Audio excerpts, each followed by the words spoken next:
नमस्कार दोस्तों, आप जुड़ चुके हैं वॉइस ऑफ एमपी से और मैं हूं अब्दुल अली ईरानी। भारतीय जनता पार्टी का तपोभूमि कार्यालय जो है इस वक्त निर्माण को लेकर जबरदस्त रूप से चर्चा में है। शहर में इस बात को लेकर कांग्रेस और भाजपा नेताओं में अपनी अपनी अलग अलग बयानबाजी हो रही है। ऐसे में मेरे साथ मौजूद है सामाजिक कार्यकर्ता किशोर जी जेवरिया। आइए उनसे बात करते हैं कि तपोभूमि को लेकर निर्माण कार्य क्यों नहीं हो पा रहा है भारतीय जनता पार्टी कार्यालय का, उसको लेकर बात करते हैं। सर, स्वागत है आपका वॉइस ऑफ एमपी में। जो भारतीय जनता पार्टी का नीमच का तपोभूमि कार्यालय जो बनना है उसका निर्माण कार्य नहीं हो पा रहा है, क्या कहेंगे? वो 3 शीट में चला है। देखिए, तपोभूमि जिस जगह को नाम दिया गया है वो कॉलोनी के अंदर खेल मैदान के लिए आरक्षित भूमि है और भारतीय जनता पार्टी भी जानती है कि जो कॉलोनियों में जिस चीज़ के लिए आरक्षित जगह छोड़ी गई है, चाहे वो खेल मैदान के लिए छोड़ी गई हो, चाहे बगीचे के लिए छोड़ी गई हो, उस पर कोई भी निर्माण होगा वो अवैध निर्माण होगा। तो ऐसा नहीं है कि भारतीय जनता पार्टी ये बात जानती नहीं, भारतीय जनता पार्टी ये बात जानती है। इसीलिए भारतीय जनता पार्टी इतने दिनों तक वहाँ पर कोई निर्माण कार्य नहीं कर पाई। अगर आपको ध्यान हो तो 3 साल पहले तपोभूमि के अंदर निर्माण कार्य के लिए भारतीय जनता पार्टी की सरकार के लोगों ने वहाँ के लिए पैसा भी निकाल के रखा हुआ है। लगभग 3 करोड़ के आसपास हमने सुना है ऐसा। पर जो भी अमाउंट एक निकाल के रखा है कि यहाँ पर एक कार्यालय बनना चाहिए, पर वो कार्यालय इसलिए नहीं बना कि वहाँ पर जो है वो चीज़ जिस चीज़ के लिए भूमि आरक्षित है उसका वो कैंसिल नहीं होता। क्योंकि कोई भी सरकार की जो योजना बनती है तो उसमें ये चीज़ रहती है कि जिस चीज़ के लिए जो भूमि आवंटित आरक्षित की गई है उसमें वही कार्य होना चाहिए, दूसरा कार्य अवैध माना जाएगा।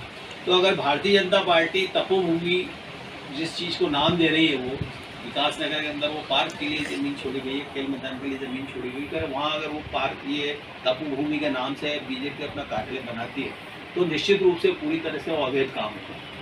अब चूंकि बात यह है कि भारतीय जनता पार्टी की सरकार पिछले 15 साल से मध्य प्रदेश के अंदर है और भारतीय जनता पार्टी कई तरह के जगह अवैध निर्माण कर चुकी है। और नीमच में अगर हम बात करें तो नीमच में जो सभी कॉलोनियों में, चाहे वो विकास नगर में हो, चाहे हुक्को के अंदर हो या और किसी कॉलोनी के अंदर हो, या इधर आप चले जाएँ क्या नाम ये रूलचंद मार्ग के उधर पीछे चले जाएँ, या और उधर चमड़े का कारखाना जहाँ पहले था वहाँ चले जाएं, तो भारतीय जनता पार्टी के लोगों ने धार्मिक आधार पर भी कई भूमियों पर अवैध कब्जा किया है। वहाँ पे अवैध मंदिर बनाती है। अगर आप, ये सरकार की क्लियर गाइडलाइन है कि अगर आपको कोई भी मंदिर बनाना है, मस्जिद बनाना है, दरगाह बनाना है, जो भी बनाना है, तो उसके लिए सरकार से आप ज़मीन क्रय करके लें या किसी निजी भूमि के ऊपर आप बना सकते हैं। सरकारी ज़मीन पे अतिक्रमण करके कोई नहीं बना सकते। लेकिन चूंकि ये धार्मिक मामले हैं, इसमें कोई बोलता नहीं है, इसलिए ये निर्माण अवैध रूप से चलते हैं। नीमच का नहीं बोला, क्योंकि अगर कोई बोलता है तो उसको फिर वो धार्मिक भावनाएं भगा के और उस तरह से अवैध उसको डिमोरलाइज किया जाता है। तो ये जो तपोभूमि कार्यालय जो है देश में जगह जगह पे, दूसरी जगह पे भारतीय जनता पार्टी भव्य कार्यालय बन रहे हैं।